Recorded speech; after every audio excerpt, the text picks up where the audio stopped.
project is about Pumalin Park. But before I dive into my research, let me ask you a question. How many of you know the story of David and Goliath? Well, for those of you who don't know it, David and Goliath's story is about an epic battle between a massive, undefeated warrior against a scrawny, small, good-hearted little guy. When they face each other, Goliath automatically moves in for the kill. But then, miraculously, David is able to sling a rock at Goliath, hit him in the head, and kill him instantly. But I'm not here to lecture you about religion today.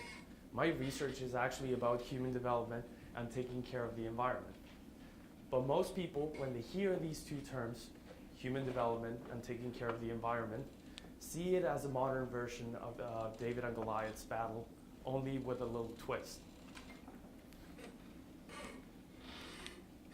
David, being the good small environmentalist, slinging rocks at the powerful lobbies who will take down the environment if they can, and Goliath, being the evil, powerful businessman who will trample over the environment if that's what it takes for them in order to make a profit. In the real world, unlike the biblical story, Goliath always seems to win.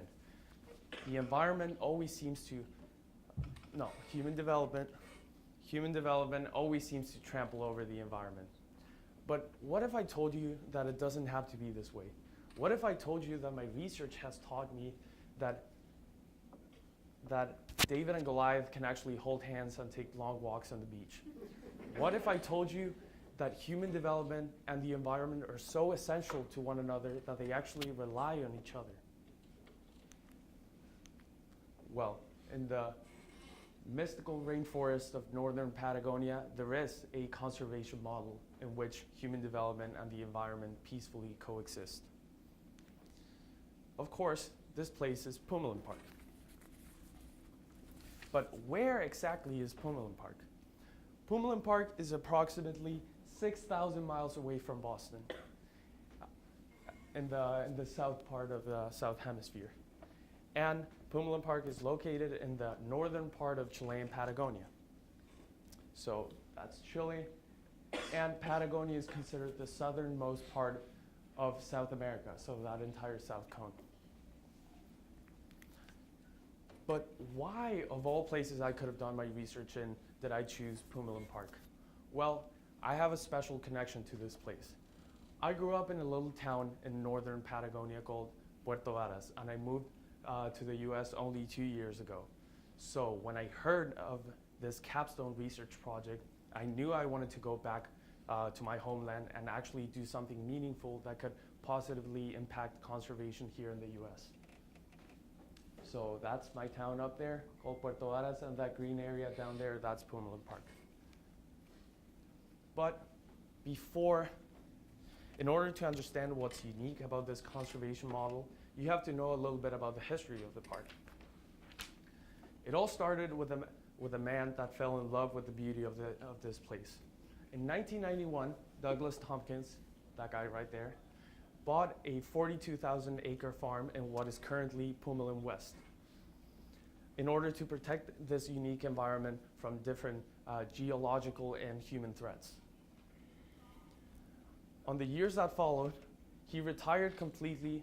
Oh, I also forgot to mention that he is the founder of the North Face. On the years that followed, he married the CEO of Patagonia Inc. and moved with her to Chile to devote his time entirely to conservation efforts. Also, after 1991, Tompkins, along with the foundation he created, the Conservation Land Trust, bought over 700,000 acres of land in order to create what it is Pumalin Park today. Unfortunately, on December of 2015, Doug Tompkins passed away on a kayaking accident in Patagonia. But his dream lives on with every single person at the Pumalin administration who strives every day to take care of this unique ecosystem. So going back to my research, my research question was whether or not human development and the environment coexist at Pumalin Park. In order to prove this, I actually spent over a week at the south side of Pumalin Park. Pumalin Park is not connected to the Chilean mainland, as you can see. So even though it's only 70 miles from where I grew up, it took me 10 hours to get down there because I had to cross 3 different fjords and take 3 different ferries in order to get to the nearest town. As soon as I got down there, the administrator of Pumalin South picked me up and took me to my cabin.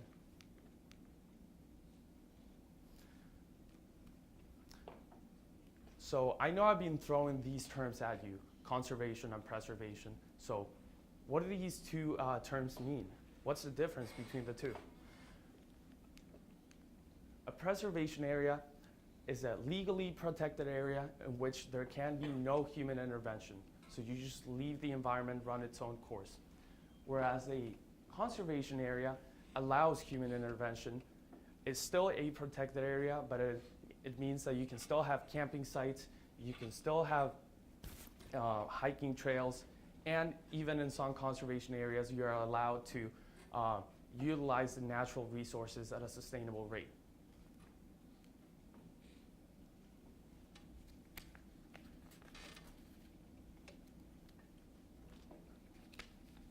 So what's really unique about this conservation model is that preservation and conservation work in tandem. As you can see over there, there's a big highway that crosses right through the middle of the Pumalin Park. So of course, preservation, because there can be no human intervention, wasn't an option right there. So the entirety of the park couldn't be kept for preservation purposes. So what the Pumalin administration came up with is that they declared conservation areas along this highway, so they set up camping sites, hiking trails, and places where people could go and enjoy of nature. And in order to spread also the importance of their conservation efforts and preserve the rest of the areas that are far away from this highway. So that's one of them. So that's me on one of the camping sites. So I'm here in one of the campsites, trying to get you guys to see everything.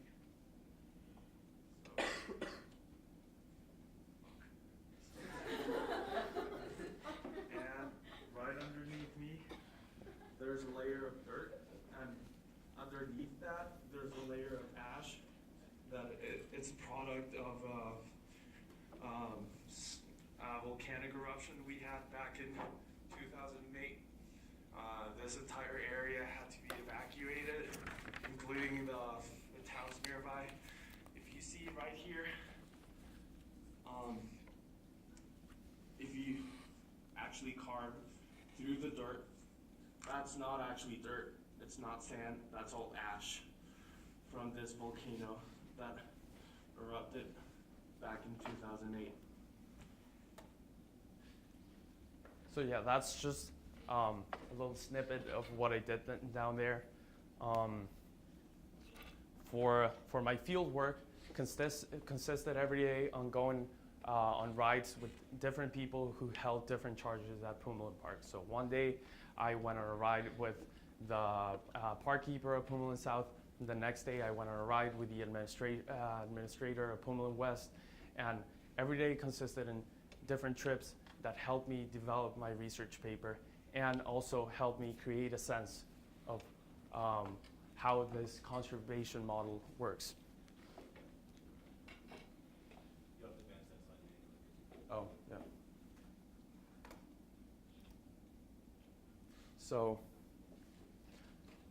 going back to preservation and conservation, here's a picture of one of the campsites, which is considered a conservation area. As you can see, it's still a legally protected area. You can still get fined if you litter, if you I don't know, start a fire or something. But it's a pretty nice, well-built campsite, which is that is also very sustainable. The wells are powered by a small stream turbine nearby, so everything is so well built and sustainably made, and people can appreciate why Pumalin Park is such a beautiful place and why conservation efforts are so important. So those are the Pumalin Park offices. As you can see, they're made out of wood. It blends in well with the landscape. And given that you have these conservation areas, that allows preservation to happen as well and preserve the amazing endemic biodiversity that Pumalin has, such as the prehistoric looking nalca, which is a plant that is also very delicious, and it kind of looks something like out of Jurassic Park. Also, the massive ancient alerce tree. This tree can grow up to more than 200 feet, and it can also be older than 2,000 years. Actually, fun fact: the oldest alerce tree is actually the second oldest tree in the world, and it's 3,622 years old. So that tree is older than Jesus, and also that tree set its roots 1,000 years before the first Egyptian pyramids were made. Also, just as well as the flora, there's an immense variety of fauna and animal species at the park, such as the little shy bulu, which is a small deer, a small black and brown and orange deer that usually hides out and roams within the rainforest. Also, the elegant tonina, which is a black and white dolphin that roams around the Patagonian fjords, and the magnificent Andean puma. Of all these species I just showed you, I was able to spot every single one of them except for the puma. But well, you can't always get what you want. Just as the preservation and conservation initiatives, there's a number of social initiatives that look to strengthen local pride and also create a better scenic route for tourists that come to the park. One of them is called the El Amarillo Beautification.